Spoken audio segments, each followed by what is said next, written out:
الحمد للہ رب العالمین والعاقبۃ للمتقین والصلاة والسلام علی سید الانبیاء والمرسلین وعلی آلہ واصحابہ الطیبین الطاہرین اما بعد فاعوذ باللہ من الشیطان الرجیم بسم اللہ الرحمن الرحیم یا ایہا الذین آمنوا انما الخمر والمیسر والانصاب والازلام رجس من عمل الشیطان فاجتنبوہ لعلکم تفلحون صدق اللہ العظیم۔ غوث اعظم بمن بے سرو ساما مدد قبلہ دین مدد کعبہ ایمان مدد انتظار کرم تست من عینی را اے خدا جویو خدا بینو خدا دا مدد بگیردہ بے بلا افتادہ کشتی ضعیفانو شکستہ رات و پشتی بحق کے خواجہ عثمان ہارون مدد کن مدد کن مدد کن یا معین الدین چشتی۔ ممبر پر جلوگر حضور معین ملت والدین معین المشائخ حضرت علامہ پیر سید معین الدین اشرف صاحب قبلہ زیب سجادہ آستان عالیہ کے چوچے مقدسہ عالمی شہرت یافتہ ثنا خوان رسول اندلیب گلشن رسالت بلبل باغ مدینہ الحاج قاری محمد رضوان خان صاحب وہ جمیع عرش مقام سادات کرام علماء ذوی الاحترام حاضرین محفل پردہ نشین ماؤں اور بہنوں، السلام علیکم ورحمۃ اللہ وبرکاتہ۔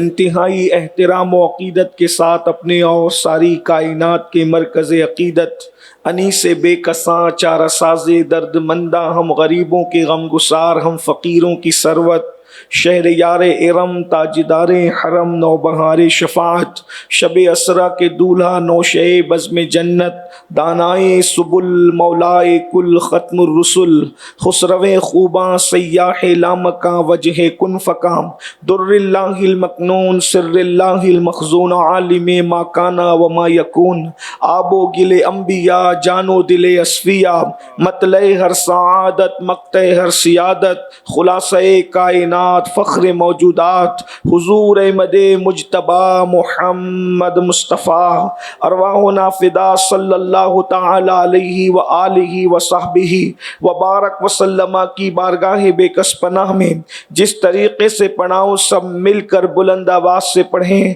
الصلاۃ والسلام علیک یا رسول اللہ، الصلاۃ والسلام علیک یا نبی اللہ، الصلاۃ والسلام علیک یا حبیب اللہ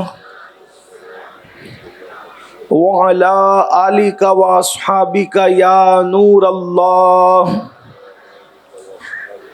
صلی اللہ تعالی علیہ وسلم۔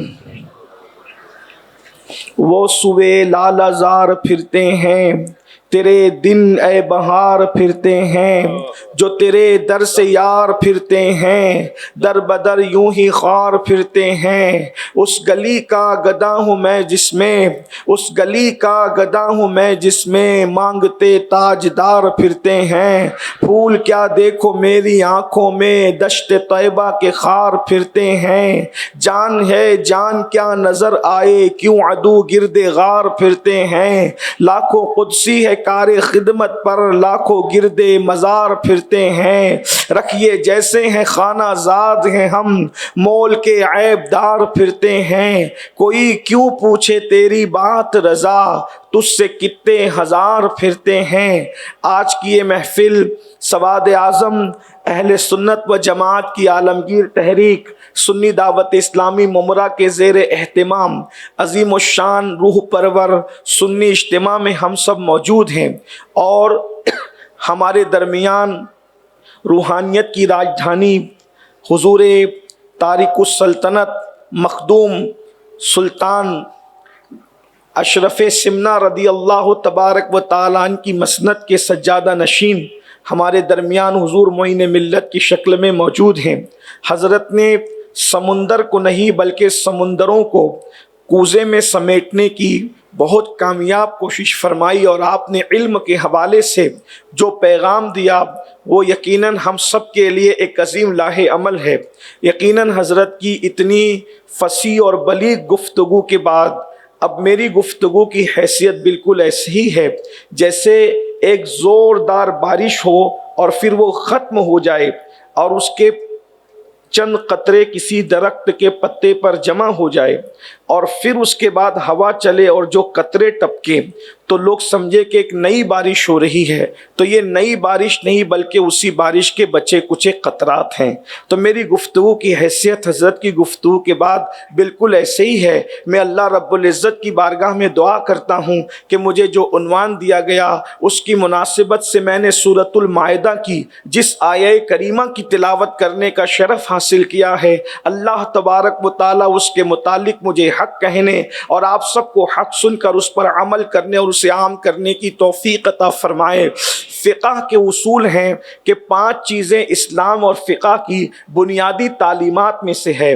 ایک فرمایا گیا کہ جان بچانا، ایمان بچانا، نسب بچانا، مال بچانا اور عقل کی حفاظت کرنا، یہ مسلمانوں کے یہ بنیادی اصول میں سے ہے، بنیادی تعلیمات میں سے ہے۔ فقہ کے یہ بنیادی اصول ہے کہ انسان کو جو ہے ہر صورت میں اپنا دین بچانا ہوگا، ہر صورت میں اپنے نسب کو تحفظ دینا ہوگا، ہر صورت میں اپنی جان بچانا ہوگا اور ہر صورت میں اپنی عقل کی حفاظت کرنا ہوگا، اس لیے کہ عقل موجود ہے تو انسان خیر اور شر میں تمیز کرتا ہے، فرق کرتا ہے۔ اگر عقل موجود ہے تو انسان جو ہے حسن قبح یعنی کہ جو ہے وہ حسین لوگوں میں اور برائی کے اندر فرق کرتا ہے۔ انسان کے پاس اگر عقل موجود ہے تو انسان جو ہے خوشبو اور بدبو میں فرق کرتا ہے۔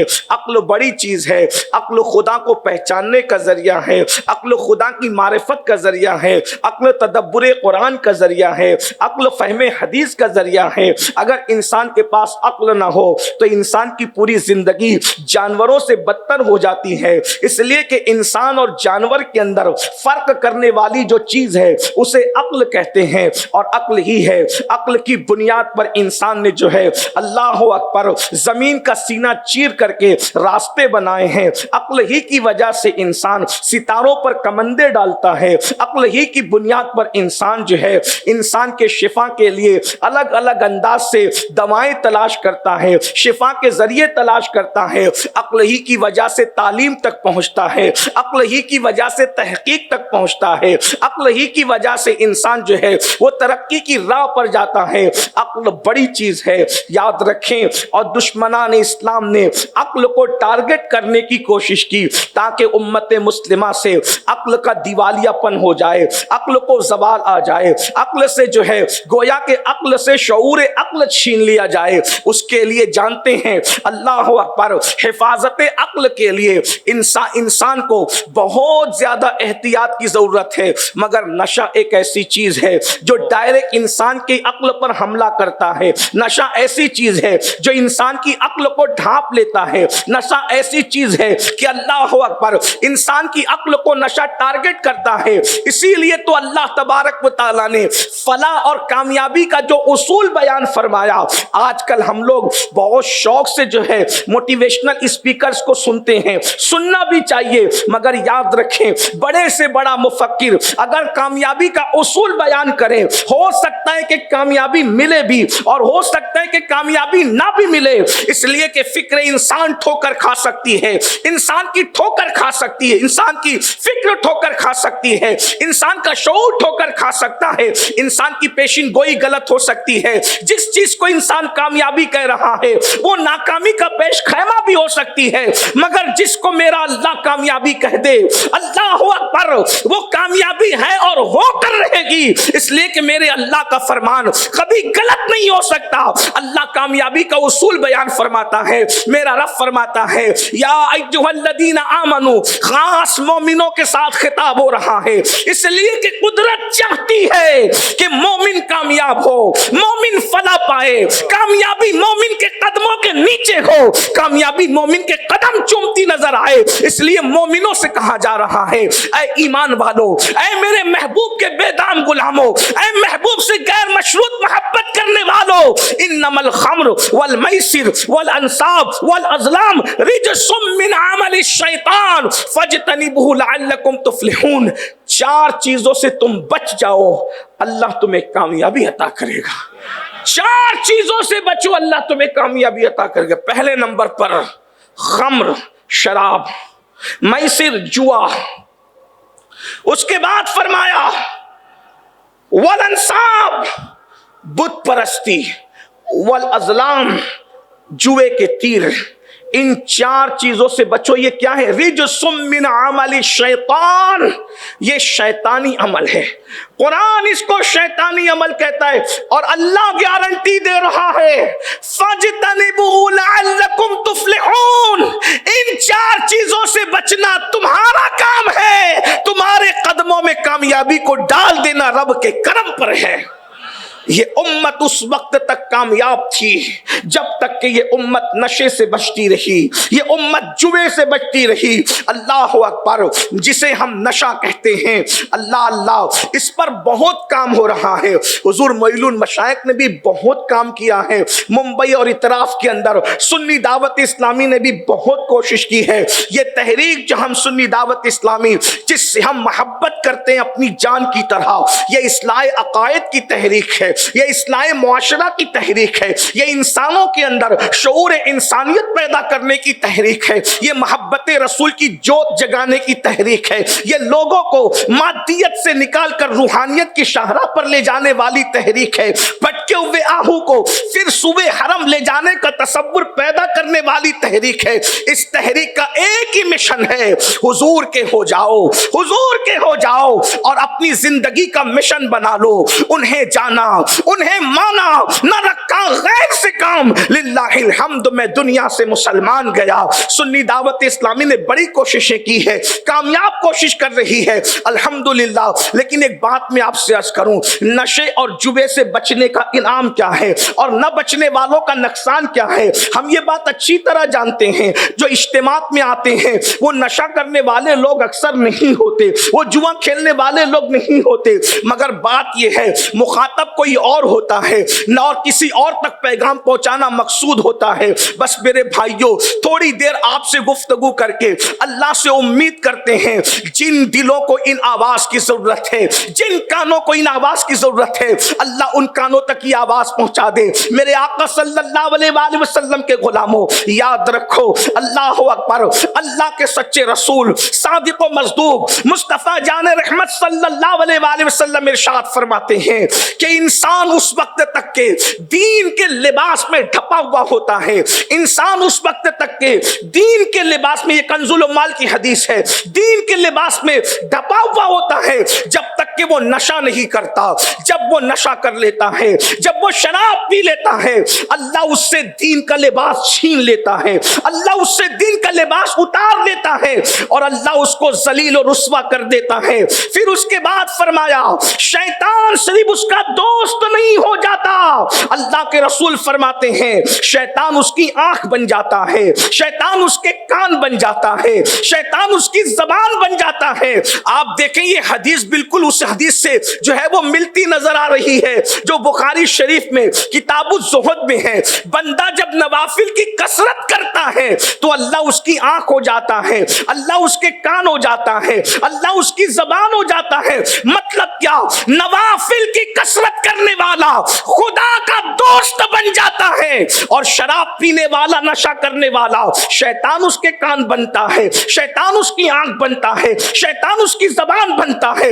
اس کا مطلب یہ ہے کہ شیطان کا وہ ولی ہو جاتا ہے, وہ شیطان کا دوست ہو جاتا ہے, اس کے دل پر مہر لگا دی جاتی ہے. اے میری قوم کے جوانوں, آج لوگ یہ سوچتے ہیں ہم کچھ بھی کریں ہم پر عذاب نہیں آنے والا. یاد رکھنا, اس امت پر اجتماعی عذاب کبھی نہیں آئے گا، یہ ہمارا ایمان ہے۔ مگر دھیان سے سنو، جو ہے وہ کنزُ المال کے اندر یہ حدیث موجود ہے، اللہ کے سچے رسول صلی اللہ علیہ وآلہ وسلم ارشاد فرماتے ہیں کہ میری امت پر کچھ لوگ ایسے ہوں گے کہ جن کی بستیوں کو زمین میں دھسا دیا جائے گا، بستیاں زمین میں دھسا دی جائے گی، لوگوں کے چہرے سور اور بندر کی طرح کر دیے جائیں گے۔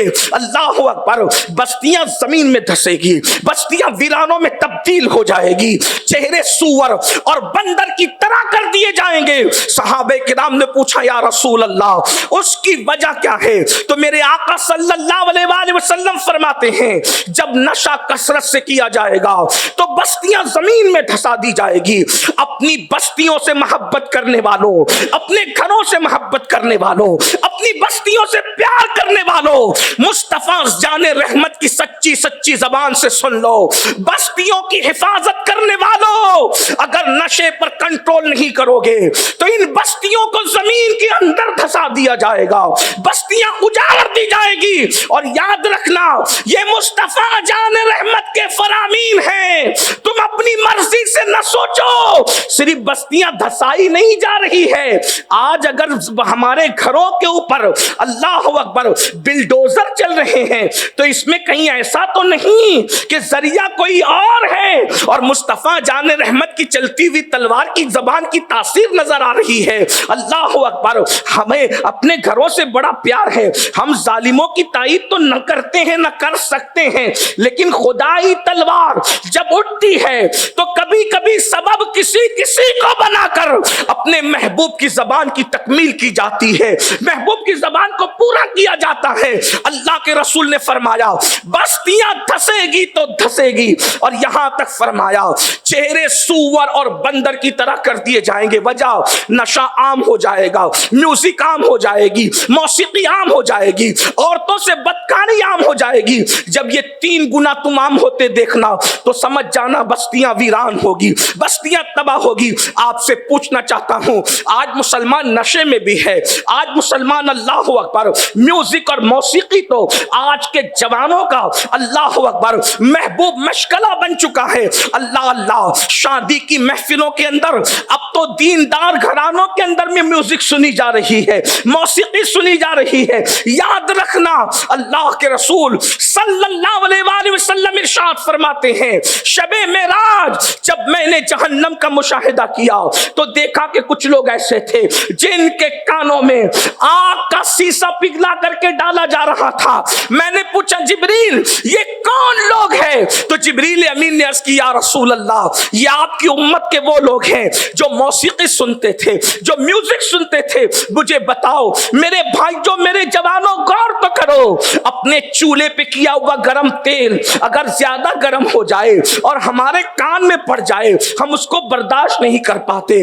اپنے گیزر کا گرم کیا ہوا پانی اگر غلطی سے زیادہ گرم ہو جائے ہمارا جسم اس کو برداشت نہیں کر پاتا، مگر اللہ اکبر جو نازک ترین جسم گیزر کے گرم پانی کو برداشت نہ کر سکے، چولہے کے گرم تیل کو برداشت نہ کر سکے، اس دنیا کی آگ سے 70 درجہ زیادہ یا 69 درجہ زیادہ جہنم کی آگ کا گرم گرم سیسا جب اس نازک کان میں ڈالا جائے گا صرف میوزک کی وجہ سے، موسیقی کی وجہ سے، اس وقت ہمارا کیا بنے گا؟ ہے کوئی بندہ جو خدا کے عذاب کو برداشت کرنے کی طاقت رکھتا ہو؟ اللہ اکبر، وہ جہنم کا شدید ترین عذاب جس کے بارے میں میرے سچے رسول نے فرمایا جس میں پہاڑ بھی پگھل جائیں گے۔ ذرا تصور تو کرو، اپنے آپ پہ رحم تو کرو، آخر میوزک میں ملتا کیا ہے؟ آخر موسیقی میں ملتا کیا ہے؟ اللہ اکبر، ہے برداشت کرنے کی طاقت، ہے برداشت کرنے کی قوت۔ میرے بھائی یہ تو گرم تیل کی بات ہے، اگر زور سے پٹاخے کی آواز کان کے قریب آئے تو ہمارا کان اس کو برداشت کرنے کی طاقت نہیں رکھتا۔ اتنا کمزور ہے انسان، اور خدا کے غضب کو چیلنج کرتا ہے، اللہ کے عذاب کو چیلنج کرتا ہے۔ نہیں نہیں، ہم میں سے کوئی بھی اس کے عذاب کو برداشت نہیں کر سکتا۔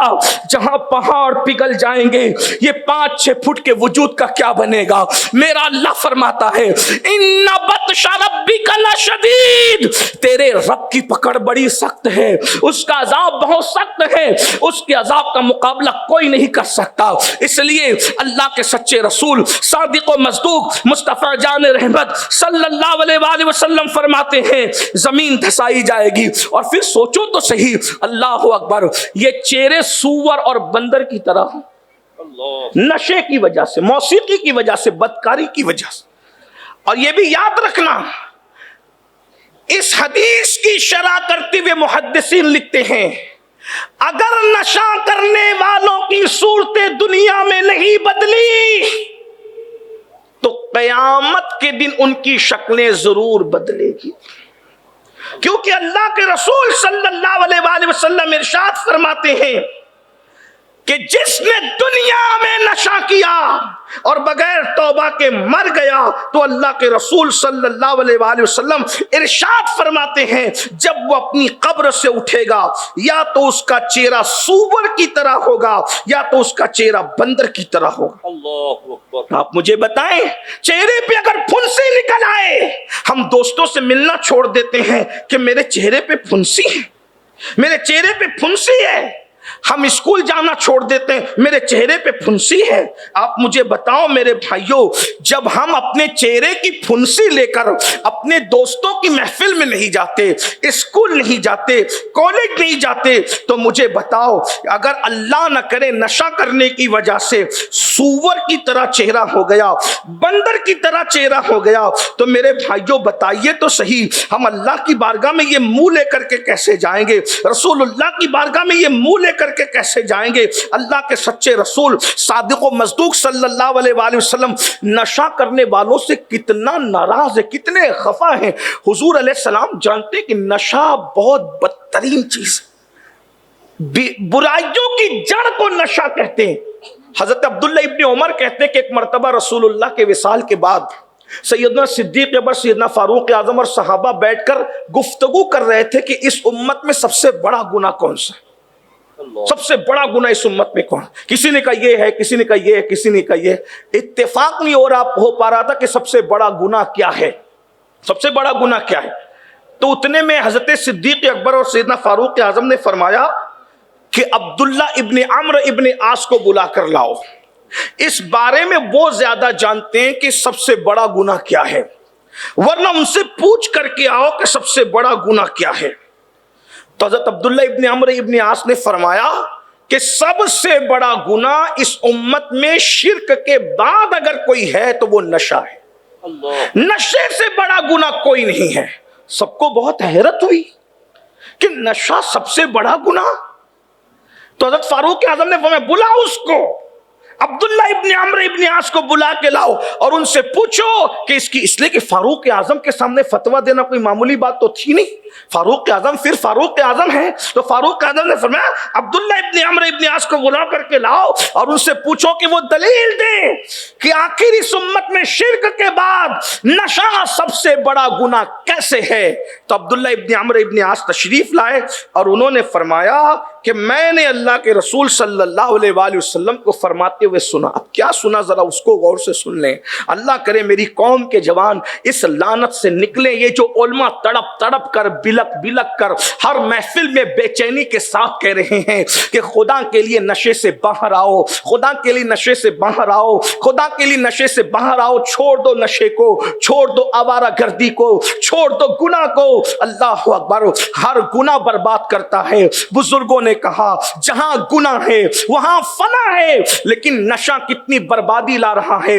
آج کل تو شریف کہلانے والے لوگ بھی اللہ اکبر کوئی گولیوں کا نشہ کر رہا ہے, کوئی انجیکشن کا نشہ کر رہا ہے, کوئی کھانسی کی دوا کے بہانے نشہ کر رہا ہے. یاد رکھنا میرے بھائی, پیشاب کو شربت کا نام دینے سے کبھی پیشاب شربت نہیں ہوتا. اللہ اکبر, غلاظت کو دودھ کا نام دے کر پینے سے کبھی غلاظت دودھ نہیں بن جاتا. اور میرے آقا نے تو پیشین گوئی فرمائی, یہ تو حضور کا غیب ہے, غیب. آقا ارشاد فرماتے ہیں قیامت کے قریب لوگ شراب کا نام بدل بدل کر پیئیں گے. دیکھ لو نام بدلے جا رہے ہیں, مگر نام بدلنے سے حقیقت نہیں بدلتی. عبداللہ ابن عمرو ابن عاص نے کہا سب سے بڑا گناہ کیا ہے؟ سب سے بڑا گناہ نشہ ہے. اب دلیل پیش کر رہے ہیں، کہتے ہیں کہ اللہ کے رسول سے میں نے سنا کہ بنی اسرائیل کے اندر ایک بادشاہ تھا، اس بادشاہ نے ایک نیک آدمی کو گرفتار کر لیا اور گرفتار کر کے کہا کہ یا تو تم سور کھاؤ، سور کا گوشت تم کھاؤ، خنزیر کا گوشت کھاؤ، یا پھر تم جو ہے وہ زنا کرو، یا پھر جو ہے کسی کو قتل کرو، یا پھر جو ہے وہ اللہ اکبر تم جو ہے شراب پیو. توجہ فرمائیں، چند چیزیں رکھی بادشاہ. رسول اللہ فرما رہے ہیں، عبداللہ ابن عمرو ابن عاص راوی ہے کہ سب سے بڑا گناہ نشہ کیوں ہے؟ دلیل پیش کر رہے ہیں. فرماتے بنی اسرائیل کے بادشاہ نے ایک نیک آدمی کو گرفتار کر کے کہا یا تو سور کا خنزیر کا گوشت کھاؤ، یا تو تم کسی کو قتل کرو، یا تو تم زنا کرو، یا پھر تم شراب پیو، نشہ کرو. انہوں نے سوچا سور کا گوشت نہیں کھا سکتے، خنزیر کا گوشت نہیں کھا سکتے، زنا نہیں کر سکتے، کسی کو قتل کرنا بھی اچھی بات نہیں. سب سے آسان کیا لگا؟ شراب پینا آسان لگا. حضرت عمرو ابن عاص کہتے ہیں رسول اللہ صلی اللہ علیہ وآلہ وسلم فرماتے ہیں پھر اس شخص نے جو ہے وہ شراب پی لی، اور شراب پینے کے بعد اس کو جب نشہ ہوا تو نشے سے پہلے جس سور کے گوشت کو وہ نفرت کی نظر سے دیکھ رہا تھا، جس زنا کو وہ نفرت کی نظر سے دیکھ رہا تھا، جس قتل کو وہ نفرت کی نظر سے دیکھ رہا تھا، جب اس نے نشہ کر لیا تو سور کا گوشت بھی کھا لیا، نشہ کرنے کے بعد زنا بھی کر لیا، نشہ کرنے کے بعد قتل بھی کر لیا. عبداللہ ابن عمرو ابن عاص کہتے بتاؤ جن گناہوں کو وہ گناہ سمجھ کے نفرت کی نظر سے دیکھ رہا تھا،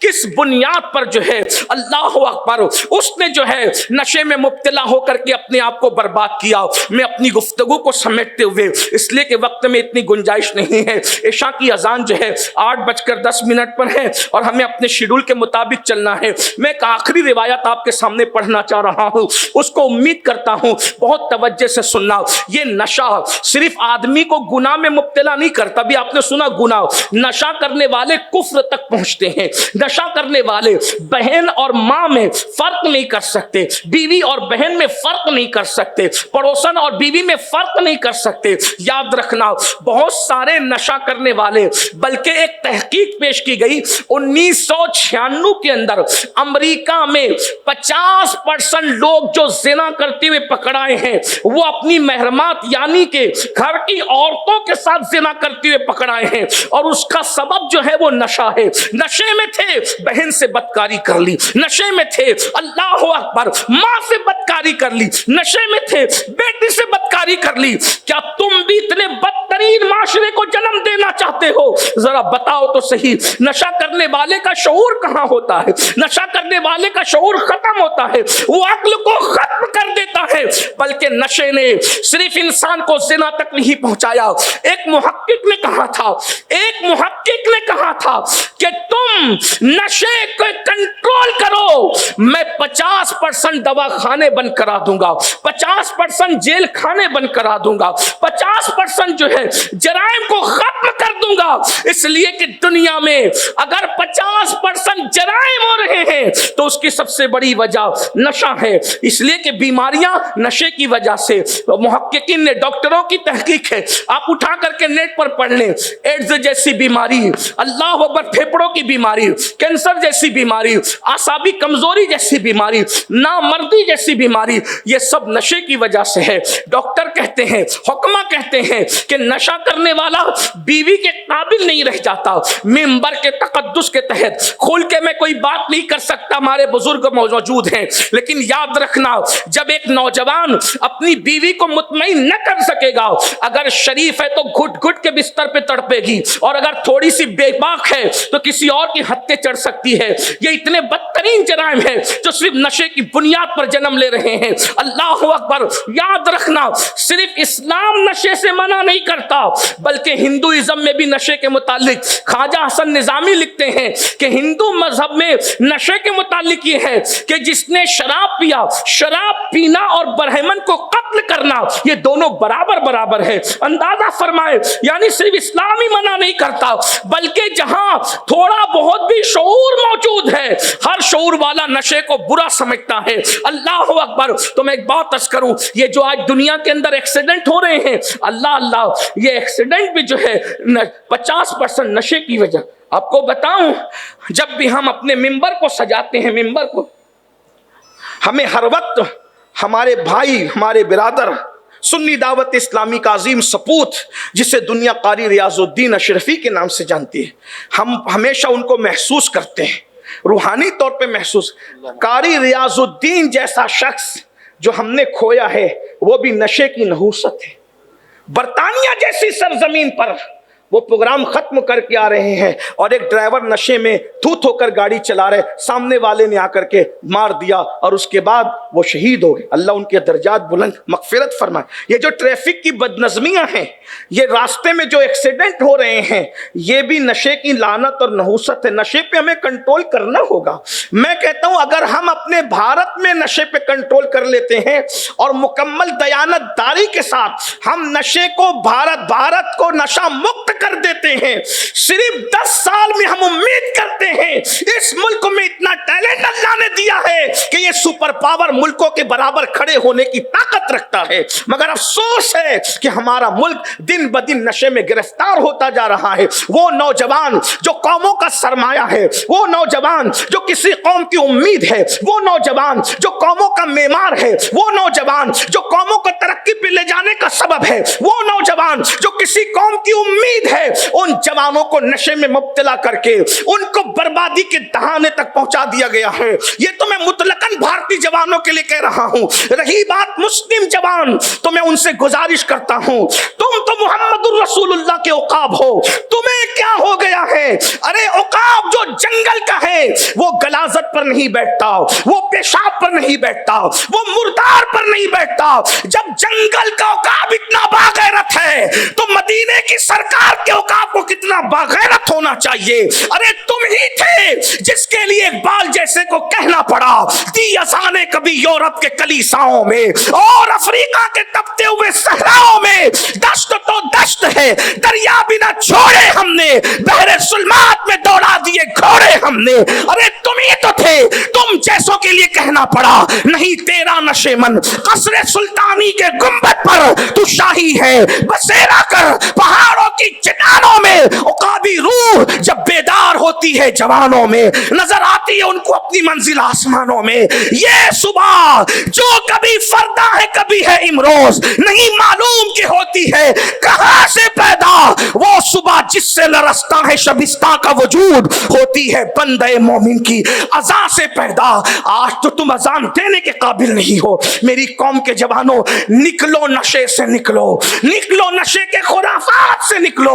اللہ اکبر. ذرا سوچو تو صحیح, تمہارے نشے سے کسی ماں کے بیٹے کی موت ہوتی ہوگی تو اللہ اللہ اس ماں کی گود خالی ہوتی ہوگی, کسی کے شوہر کا انتقال ہوتا ہوگا, اس کا سہاگ لٹتا ہوگا, کسی کے بچے یتیم ہوتے ہوں گے, ان کے سر سے باپ کا سایہ اٹھتا ہوگا, کتنے گھر اجڑتے ہیں, کتنی عورتیں بیوہ ہوتی ہیں. نشے سے صرف نشہ کرنے والے کو نقصان نہیں بلکہ پوری قوم کو نقصان ہے. ایک باپ مرا, بچے یتیم ہوئے, بیوی بیوہ ہوئی, کسی ماں کی گود اجڑ گئی. کتنا اجڑ رہا ہے گلستان اپنے چند کڑوے گھوٹ کے لیے, اپنے غلط شوق کے لیے. کیوں نشہ کرتے ہو؟ اور رہی بات اللہ اکبر, اگر نشے کے توڑ کا معاملہ ہے تو ہم نے تو ہمیشہ ایک بات کی ہے کہ اگر نشے کو ختم کرنا ہے, بے چینی دور کرنے نشہ کرتے ہو, بے قراری دور کرنے نشہ کرتے ہو, سکون کے لیے نشہ کرتے ہو, چین کی نیند کے لیے نشہ کرتے ہو, میں کہتا ہوں سن لو, نشے سے کبھی سکون نہیں ملتا, نشے سے کبھی بے قراری دور نہیں ہوتی, نشے سے کبھی سکون کی نیند نہیں آتی. ہاں اگر یہ سب کچھ چاہتے ہو تو پھر ایک نشہ کر لو, اور وہ نشہ کون سا نشہ ہے؟ وہ نشہ عشق رسول کا نشہ ہے, وہ نشہ محبت رسول کا نشہ ہے, وہ نشہ تعظیم رسول کا نشہ ہے. خدا کی عزت کی قسم, عشق مصطفیٰ کا نشہ جس کو ہو جاتا ہے اس کو دھوپ میں تپتی ہوئی ریت پر بھی سکون کی نیند آتی ہے. کیا تمہیں نہیں پتا؟ اللہ اکبر. ایک مرتبہ فاروق اعظم کے پاس روم کا ایلچی آیا اور اس ایلچی نے کہا تمہارے امیر المومنین, تمہارے بادشاہ کا محل کہاں ہے؟ تو بتایا ہمارے بادشاہ کا کوئی محل نہیں ہے, وہ تو بکریاں لے کر جنگل گئے ہیں, بکریاں چرا رہے ہوں گے. روم کے ایلچی نے جنگل جنگل کا رخ کیا. جیسے جنگل میں گیا تو کیا دیکھا؟ بکریاں چر رہی ہے اور 3 بر اعظموں کا اکیلا امیر المومنین ہاتھ کا تکیہ بنا کے ریت پہ سو رہا ہے. عشق مصطفیٰ کو سمجھتے کیا ہو؟ کوئی بچوں کا کھیل ہے عشق مصطفیٰ؟ جو عشق مصطفیٰ قبر میں سکون کی نیند سلا دے وہ کمرے میں سکون کی نیند نہیں سلا سکتا. میرے امام نے کہا تھا کھانا کھو کر عشق میں آرام سے سونا ملا، جان کی اکسیر ہے الفت رسول اللہ کی. ارے قبر میں کون سکون سے سوتا ہے؟ قبر میں عاشق مصطفیٰ کے سوا کسی کو سکون کی نیند آ ہی نہیں سکتی. او عزت کے متلاشیوں، عشق مصطفیٰ کی طرف آؤ. یہ زمین کے 2 ٹانگ کے انسان کیا ہے؟ نکیرین تمہاری تعظیم کرتے ہیں. عشق مصطفیٰ وہ ہے جو فرشتوں سے تعظیم وصول کرواتا ہے. میرے امام کہتے ہیں نکیرین کرتے ہیں تعظیم میری فدا ہو کے تجھ پہ یہ عزت ملی ہے.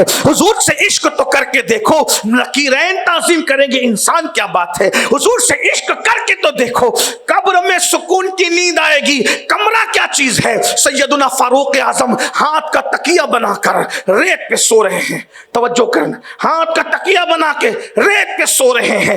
ایسے میں اس نے سوچا روم کے ایلچی نے کتنا اچھا موقع ہے، اتنا اچھا موقع ہے، مسلمانوں کے امیر کو قتل کر دوں جس کے نام سے قیصر و کسریٰ لرزہ براندام رہتے ہیں. کتنا انعام ملے گا؟ جیسے ہی سوچا فاروق اعظم نے کروٹ لی. آنکھوں سے جو عشق مصطفیٰ کی معرفت کے جام ٹپک رہے تھے وہ سورج جیسے سامنے آئی تو ہیبت تھی. ایک بات یہ بھی یاد رکھنا، جب عشق رسول آتا ہے تو انسان کے اندر ہیبت پیدا ہوتی، کیونکہ رسول اللہ فرماتے ہیں اللہ نے میرے دشمن پر 1 مہینے کے فاصلے تک میری ہیبت پیدا کر دی. تو جو حضور سے عشق کرتا ہے اس کی ہیبت بھی لوگوں کے دل میں پیدا کی. کیا وجہ ہے کہ تلوار والوں کے آگے لوگ ہاتھ باندھ کے کھڑے نہیں ہوتے لیکن تسبیح والوں کے آگے لوگ ہاتھ باندھ کے کھڑے ہوتے ہیں؟ آخر بات کیا ہے؟ بندوق والوں کے آگے مجھے بتاؤ غوری ہاتھ باندھ کے کھڑا ہوا کہ نہیں ہوا غریب نواز کے سامنے؟ سلجوقی ہاتھ باندھ کے کھڑے ہوئے کہ نہیں کھڑے ہوئے غوث اعظم کے سامنے؟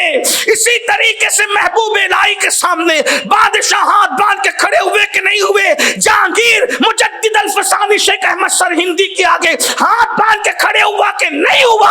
اللہ اکبر! جس نے سمنان کی موروثی سلطنت کو ٹھکرا کر کے آیا تھا، اگر آج بھی وقت کے تاجدار وہاں پر ہاتھ باندھ کے کھڑے ہوتے کہ نہیں کھڑے ہوتے؟ ارے وہ تو وہ ہیں جو ان کی چوکھٹ کے وفادار ہو جاتے ہیں. آج بھی تاجدار ان کے سامنے ہاتھ باندھنے پہ مجبور ہو جاتے ہیں. بتاؤ تو صحیح، ہتھیار والوں کے سامنے یہ سر نہیں جھکتے، تسبیح والوں کے سامنے، کیونکہ ان کے دل میں عشق مصطفیٰ ہے. اور حضور علیہ السلام فرماتے کہ مجھے اللہ نے 1 مہینے کی مسافت تک ہیبت عطا. ہیبت دشمن، ایک بات بھی دشمن پر ہیبت ہے اور دوستوں پہ رحمت ہے. دوست تو ہیبت نہیں کھاتے، دوست تو احترام میں تعظیم کرتے ہیں. تو میں یہ عرض کر رہا تھا آپ نے جیسے ہی کروٹ بدلی چہرے پہ ہیبت تھی، اور جب چہرے کی ہیبت سے آنکھ کھلی ہے تو پوچھا کیا بات ہے؟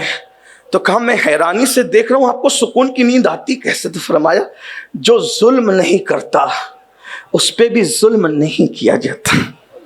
توجہ تو کریں، عاشقوں کو ریت پہ نیند آتی ہے، ریت پر. ریت پہ کسی کو نیند آتی ہے؟ حضرت علامہ صوفی پیر سید اسلم میاں صاحب بھی موجود ہے، ذرا ان سے پوچھیں ریت پہ کسی کو نیند آتی ہے؟ حضور معین المشائخ سے پوچھے، علماء سے پوچھے، ریت تپتی ہوئی لوگوں کو نرم گدوں پہ نیند نہیں آتی، ریت پہ کیا؟ لیکن عاشقوں کو ریت پہ بھی نیند آتی. عشق وہ ہے جو سلا دیتا ہے. ہائے ہے حضور تاج الشریعہ کے 2 مصرے مجھے یاد آ گئے. کہتے ہیں میں مروں تو میرے مولا تو ملائکہ سے کہہ دے کوئی اس کو مت جگانا ابھی آنکھ لگ گئی ہے. تیرے دامن کرم میں جسے نیند آ گئی ہے جو فنا نہ ہوگی ایسی اسے زندگی ملی ہے. اندازہ تو فرمائے، ذرا غور تو کیجئے. تو میں بات کو آخری کے طور پہ جو حدیث پڑھ رہا تھا سن لیں. نشہ صرف انسان کو قتل تک، زنا تک، بدکاری تک نہیں، کفر تک بھی پہنچا چکا نشہ. اور وہ بھی میرے اور آپ جیسے گنہگار اور پاپیوں کی بات نہیں کر رہا ہوں. جن کی ولایت کے ڈنکے آسمانوں میں بج رہے تھے وہ کافر ہوئے نشے کی وجہ سے. بس ایک روایت پڑھ رہا ہوں، اس حدیث کو میں جہاں سے پڑھ رہا ہوں اس کا حوالہ سن لیں.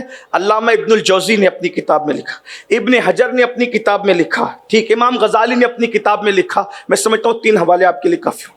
بنی اسرائیل میں ایک شخص تھا، بڑا نیک تھا. اس کا مفہوم پیش کر رہا ہوں. اس کا نام تھا برسیسا. اس کا نام کیا تھا؟ برسیسا. 60,000 اس کے شاگرد ایسے تھے جو ہواؤں میں پرواز کرتے تھے. 60,000 ہواؤں میں پرواز کرتے تھے. فرشتوں نے اس کی عبادت کو دیکھ کر حیرت کی، یا اللہ یہ کیا بڑا عابد ہے، کتنا بڑا عابد ہے، عبادت کرتا ہے. برسیسا کے متعلق فرشتے حیران تھے کہ یہ کتنا بڑا عابد ہے. اور فرشتوں کی زبان سے نکلا، مولا برسیسا کتنا بڑا عابد ہے. تو اللہ نے فرمایا چھوڑو اسے، یہ تو کافر ہو کے مرے گا. غور کیجیے، جس کے 60,000 شاگرد ہواؤں میں پرواز کرتے، اور یہ کون کہہ رہا ہے؟ یہ جلسے کے ناظم کی بات نہیں کر رہا ہوں اور آج کل کے کسی مقرر کی بات نہیں کر رہا ہوں. یہ رسول اللہ نے فرمایا کہ اس کے 60,000 شاگرد ہواؤں میں اڑتے تھے، ہواؤں میں پرواز کرتے تھے. جب شاگردوں کا یہ حال تھا، استاد کا کیا حال ہوگا؟ اور قدرت کیا کہہ رہی ہے؟ وہ تو کافر ہو کے مرے. اس سے ایک بات میں آپ کو یہاں عرض کر دوں، اگر اللہ عبادت کی توفیق دے تو اترانا نہیں، پتہ نہیں اتنی عبادت کروا کے بھی اللہ کے علم میں ہمارے لیے کیا ہے. ایمان پر خاتمہ بھی ہوگا یا نہیں اس کا خیال کرتے رہنا، اس سے بہت ڈرتے ہیں. حضور غوث پاک فرمایا کرتے تھے، جو ایمان پر خاتمے کی فکر نہیں کرتا مجھے ڈر ہے کہ وہ مرے گا تو کافر ہو کے مرے گا. ہر وقت ایمان، سب سے بڑی فکر یہی ہو کہ ایمان پر خاتمہ. ہمارے مرشد سرکار نور سید ابو الحسن احمد نوری مہروی رحمت اللہ علیہ کہتے ہیں کہ ولایت کے جتنے درجات خدا نے مجھے اپنے فضل سے عطا کر دیا، اس کے بعد بھی میری تمنا اس وقت ایک ہی ہے کہ اللہ میرا خاتمہ ایمان پہ کر. سب کچھ ملا ہے مجھے، لیکن تمنا اس بات کی ہے کہ اللہ میرا خاتمہ ایمان، اس لیے کہ اتنا کچھ پا کر بھی ایمان پر موت آئے گی یا نہیں آئے گی اس کی گارنٹی نہیں ہوتی. کیونکہ حدیث پاک ہے، ایک بندہ پوری زندگی نیک عمل کرتا ہے جنتیوں والے، حتیٰ کہ جنت کے اور اس کے درمیان صرف ایک قدم کا فاصلہ رہتا ہے، اور قدرت کا لکھا ہوا غالب آتا ہے. ایک قدم کا فاصلہ رہتا ہے، آدمی بگڑ جاتا ہے اور جہنمیوں جیسا عمل کر کے مرتا ہے اور جہنم میں جاتا ہے. اور ایک بندہ پوری زندگی جہنمیوں جیسا عمل کرتا ہے، حتیٰ کہ اس کے اور جہنم کے درمیان صرف ایک قدم کا فاصلہ رہ جاتا ہے. ایک قدم میں اس کی زندگی بدل جاتی ہے، جنتیوں جیسا عمل کر کے جنت میں چلا جاتا ہے. اس لیے کبھی گھمنڈ نہیں کرنا. ابھی رمضان شریف آئے گا تو جو نوجوان بچے چھوکرے مسجد آئیں گے تو جو 5 وقتہ نمازی وہ بڑے گھمنڈ سے کہیں گے یہ تو سیزن والے نمازی، ہم تو 5 وقتہ ہیں. نہ کبھی کسی پر طنز مت کرو، پتہ نہیں یار کو کس کی پسند آ جائے. جو پیا کو بھائے اختر وہ سہانا راگ ہے، جس سے ناخوش ہے پیا وہ راگنی اچھی نہیں. پتہ نہیں کس کا کیا عمل پسند آ جائے. ارے کبھی کبھی کتے کو پانی پلانے پہ بھی جنت دے دی جاتی ہے، اور ہزاروں سال کے عابدوں کو جہنم میں ڈھکیل دیا جاتا ہے. اس لیے کبھی گھمنڈ نہیں کرنا عبادت پر. بہرحال 60,000 اس کے شاگرد ہوا میں اڑتے تھے. قدرت نے یہ تو کافر ہو کے مرے گا. فرشتے حیران ہوئے، کافر کیسے ہوگا؟ یہ تو اپنی خانقاہ سے باہر قدم ہی نہیں نکالتا، تو یہ کافر کیسے ہوگا؟ ایسے میں فرشتوں نے دیکھا کہ شیطان انسان بن کر اس کے کمرے میں آیا، خانقاہ میں آیا. کہا بھائی برسیسا، تمہاری عبادت کے ڈنکے سن کے آیا ہوں، میں تمہارا شاگرد بننا چاہتا ہوں. اس نے کہا کہ یہاں تو ہزاروں شاگرد ہے، اب میری خانقاہ میں جگہ نہیں ہے کسی کو کہ میں داخلہ دوں، ایڈمیشن دوں، میرے پاس جگہ نہیں ہے. اس نے کہا آپ ہم پہ رحم کریں. تو اس نے کہا نہیں، میں آپ کو داخلہ نہیں دے سکتا. شیطان نے کیا کیا، وہیں نماز کی نیت شروع کی اور گھنٹوں وہ کھڑے رہا قیام میں. گھنٹوں اس نے عبادت میں گزار دیے. تو برسیسا اس کو حیرت سے دیکھنے لگا. جب اس نے نماز مکمل کی تو کہا ارے بھائی، تم تو شاگرد بننے آئے تھے لیکن تم تو ہم سے بڑے عابد ہو. ہم تو سوتے بھی ہیں کھاتے بھی ہیں, تم تو کھڑے رہتے ہو, تو عبادت میں کھڑے ہی رہتے ہو. اور کیا خشوع و خضوع ہے بھائی آپ کا, کتنا خشوع و خضوع. میں اپنی الفاظ کے جامع میں آپ کو سمجھاتے ہوئے کہہ رہا ہوں کہ آپ بھائی جان آپ کا خشوع و خضوع کتنا ہے, یہ تو ہمارے پاس نہیں ہے. شیطان کو موقع مل گیا. شیطان کی عادت ہے جیسے کو تیسا, شیطان کی عادت ہے جیسے کے پاس ویسا بن. ہمارے یہاں مراٹھی میں کہتے ہیں نا اپنے یہاں, سارکے کو وارکا, وارکے کو ڈورکا, کہتے ہیں کہ نہیں کہتے ہیں, جیسے کو تیسا. وہی اس نے کہا میرے جیسی عبادت کرنا ہے, تو کہا ہاں کرنا ہے, تیری جیسی کرنا ہے. ایسی لذت والی خشوع و خضوع والی میرے پاس بھی نہیں, اتنا نیک بننے کے بعد. میرے جیسی کرنا ہے تو میرا ایک عیب ہے. کیا؟ مجھ سے غلطی ہو گئی تھی, ایک گناہ ہو گیا تھا. تو جب انسان سے گناہ ہوتا ہے تو انسان شرمندہ ہوتا ہے, نادم ہوتا ہے, پریشان ہوتا ہے. اور نادم ہو کر جب وہ عبادت کرتا ہے تو پھر اس کو خشوع و خضوع زیادہ آتا ہے. برسیسا تم تو بے گناہ آدمی ہو نا, تم سے کوئی گناہ نہیں ہوا, اس لیے تم کو وہ خشوع نہیں جو گناہ کے شرمندگی میں مجھے خشوع آتا ہے. کہا اچھا, تو کہا پھر مجھے بھی ایک گناہ کر. ایک گناہ کرنے سے کیا جائے, توجہ کرنا, بہت دھیان سے سننا. میں بطور مفہوم یہ روایت پڑھا. اس نے کہا ایک گناہ اگر میں کروں گا اور مجھے بھی اتنی خشوع ملے گی, عبادت میں اتنا خشوع اور اتنا لطف آئے گا, تو کتنا مزہ آئے گا. اور ایک گناہ کیا بگاڑے گا آدمی, ایک گناہ کیا بگاڑے گا آدمی کا, ایک گناہ کیا بگاڑے گا آدمی اتنا بڑا, جس کی ولایت کے ظاہری ڈنکے آسمانوں میں بج رہے ہیں, وہ کہہ رہا ہے ایک گناہ کیا. لیکن یاد رکھنا, بہت بڑے مفکر نے کہا تھا چھوٹے گناہ سے بھی بچو, چھوٹے گناہ کو چھوٹا سمجھ کے مت کرنا. کبھی کبھی چھوٹے گناہ پوری بستی کو تباہ اور برباد کر دیتے ہیں. کسی کہنے والے نے کہا تھا پہاڑوں سے ٹھوکر نہیں لگتی, اگر ٹھوکر لگتی ہے تو چھوٹے پتھروں سے لگتی. یہ جملہ میں نے اکثر اپنے قائد, اپنے امیر حضور امیر سنی دعوت اسلامی سے سنا. کیا بات, کہ پہاڑوں سے ٹھوکر نہیں لگتی, چھوٹے چھوٹے پتھروں سے ٹھوکر لگتی ہے. تو چھوٹے گناہ بہت برباد کرتے, اور چھوٹے گناہ کو جس نے چھوٹا سمجھ کے کیا وہی برباد ہوا, ورنہ کوئی گناہ چھوٹا نہیں ہے.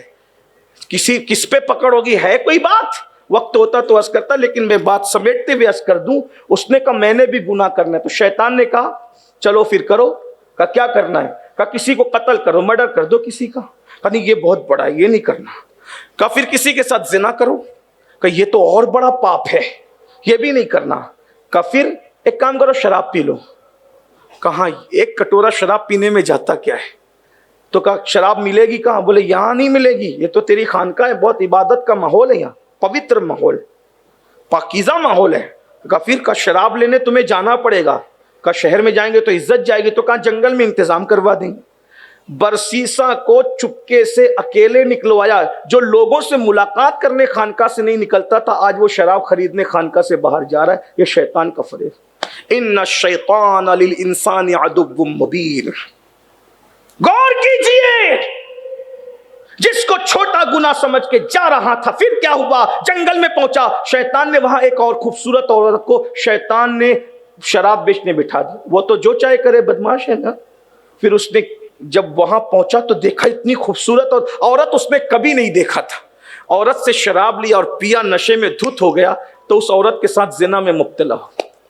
شیطان نے اس کے شوہر کو بتایا دیکھو تمہاری بیوی کیا کر رہی ہے. اس کا شوہر آیا, اس نے اپنی عزت بچانے کے لیے اس کو قتل کر دیا. جس نے گناہ کو, قتل کو اور زنا کو برا کہہ رہا تھا, نشے میں مبتلا ہو کے وہ سب کچھ کیا, قتل بھی کیا, زنا بھی کیا. شیطان نے جا کے بادشاہ کو بولا کہ بادشاہ سلامت, برسیسا کیسا ہے؟ کہا وہ تو آبرو ہے ہمارے ملک کی. کہا چلو ذرا دیکھو کیا کر رہا ہے. لا کر کے کھڑا کیا, رنگے ہاتھوں پکڑا دیا. قتل پڑا ہوا تھا, زنا کے آثار تھے اور شراب کے بھی آثار تھے. قاضی کو بلایا گیا, قاضی صاحب سے کہا گیا قاضی صاحب یہ بتائیے اس پاپی جس نے ولایت کا چولا پہن کے لوگوں کو دھوکہ دیا, وہ شرابی بھی ہے, زانی بھی ہے, قاتل بھی ہے, کیا سزا دیں؟ تو کہا پہلے اس کو کوڑے مارو. کوڑے مارو تو یہ شراب کی سزا, کیونکہ کمارا ہے نا. پھر کہا کہ قتل اور زنا کے جرم میں اب اس کو قتل کرو. ہاتھ پیر باندھ دیے, پھانسی کے پھندے پہ لٹکانے کے لیے جا رہے تھے. اتنے میں پھر شیطان آیا انسانی شکل میں اور آ کر کے کہتا ہے برسیسا سچ کہوں تیری خانقاہ میں انسان بن کر آنے والا میں ہی تھا, تجھے شراب کے لیے جنگل تک لے جانے والا میں ہی تھا, قتل کروانے والا، زنا کروانے والا میں تھا، بادشاہ کے پاس جا کے چگلی کرنے والا بھی سب میں نے کیا ہے، اب تو قتل ہونے جا رہا ہے، بول بدنام ہو کے قتل ہوگا تو؟ رہتی دنیا تک لوگ کہیں گے کہ برسیدہ پاپی تھا پاپی تھا. ایک کام کر، میں تجھے موت سے بچا سکتا ہوں، نکل. پھر کیا ہوگا؟ پھر توبہ کرنا. توبہ کرنے کے بعد پہلے جتنا متقی کا تھا اس سے بڑھ کے متقی بننا. تو اس سے کیا ہوگا؟ کہ اس سے ہوگا یہ کہ تیرا پچھلا عیب چھپ جائے گا، اگلا عیب تیرا پچھلا عیب چھپ جائے گا، اور تیری اگلی خوبی اتنی غالب آ جائے گی کہ یہ تیرا گناہ لوگ بھول جائیں گے. برسیسا نے کہا کیا بہترین منصوبہ ہے، بہترین پلان ہے، اچھی آئیڈیا ہے، آئیڈیا بہت اچھا ہے. تو کہا کیا کرنا ہے؟ کہا میں بچا سکتا ہوں. کہا کیسے؟ کہا ایک بار مجھے سجدہ کر، مجھے سجدہ کر، میں تجھے بچا لوں گا. توبہ کرنا، پھر پہلے سے بڑھ کے نیک بننا. ولایت کے ولایت قائم رہے گی، نیکی کے ڈنکے ہی بجیں گے. توبہ تو کا دروازہ تو کھلا ہی ہوا ہے. اس نے کہا میں رسیوں میں جکڑا ہوں، میں کیسے تو تجھے سجدہ کروں؟ کہا کوئی بات نہیں، پورا سجدہ نہ کر، صرف میری طرف گردن کا اشارہ کر کے جھک جا، میں تیرا سجدہ قبول کر لوں گا. اس نے بچنے کے لیے سجدہ کیا، ہنستے ہوئے کہتا ہے اب تک تو تجھے صرف فاسق کو فاجر بنایا تھا، جا اب تجھے کافر بنا کے تیرا ایمان بھی چھین لیا، اب میں دنیا سے جا رہا ہوں. فسق و فجور میں مرتا تو مغفرت کی امید تھی، لیکن اب تو کافر ہو کے مر رہا ہے. بزرگوں نے فرمایا دیکھو نشہ انسان کو بھی اتنے بڑے اللہ والے کہلانے والے کو کفر تک لے گیا. میرے بھائیوں نشے سے نکلو، اللہ ہمیں توبہ کی توفیق دے. اب تو ماہ رمضان شریف کا خوبصورت مہینہ سروں پہ سایہ فگن ہونے والا ہے. آئیے اللہ کی بارگاہ میں توبہ کر لو، صدق دل سے توبہ کر لو. اللہ تعالیٰ مجھے آپ سب کو سچی توبہ کی توفیق عطا فرمائے. گفتگو کے درمیان کوئی غلطی ہو تو اللہ معاف فرمائے. میں آپ سے گزارش کرتا ہوں، دیکھو نیک بننے کے لیے نیکیوں کا ماحول کریٹ کرنا ضروری ہے، نیکوں کے ماحول سے جڑنا ضروری ہے. اگر آپ سنی دعوت اسلامی کے قریب آتے ہیں، تحریک سے جڑتے ہیں، ممرہ کی ہماری یہ برانچ اتنی محنت کر رہی ہے ماشاءاللہ، اور ممبئی کی سرزمین پہ اتنا خوبصورت کام ہو رہا ہے. اگر آپ بھی سنی دعوت اسلامی سے جڑ جائیں تو آپ گناہوں کے ماحول سے نکل سکتے ہیں، برائیوں کے ماحول سے نکل سکتے ہیں، اپنی جوانی کو نیکیوں کے ماحول میں بہترین انجوائے کر سکتے ہیں. آئیے ہم سب سنی دعوت اسلامی سے جڑیں، دین کی خدمت کریں تاکہ ہم آخرت میں اللہ کا انعام پا سکیں. حدیث پاک کا مفہوم ہے کہ جو کسی بندے کی اصلاح کا سبب بنتا ہے، اللہ تبارک و تعالی جنت میں 300 حوروں کے ساتھ اس کا نکاح فرمائے گا.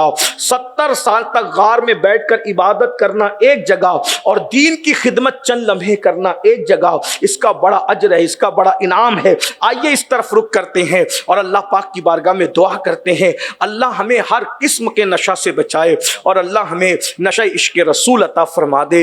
اقبال نے کہا تھا ہو نہ یہ پھول تو بلبل کا ترنم بھی نہ ہو، چمن دہر میں کلیوں کا تبسم بھی نہ ہو نہ ساقی تو پھر میں بھی نہ ہو، خم بھی نہ ہو. خیمہ افلاق کا استادہ اسی نام سے ہے، بزم ہستی تپش آمادہ اسی نام سے ہے. قوت عشق سے ہر پست کو بالا کر دے، دہر میں اسم محمد سے اجالا کر دے. کی محمد سے وفا تو نے تو ہم تیرے ہیں، یہ جہاں چیز ہے کیا لوح و قلم تیرے ہیں. وما علینا الا البلاغ. السلام علیکم ورحمۃ اللہ وبرکاتہ.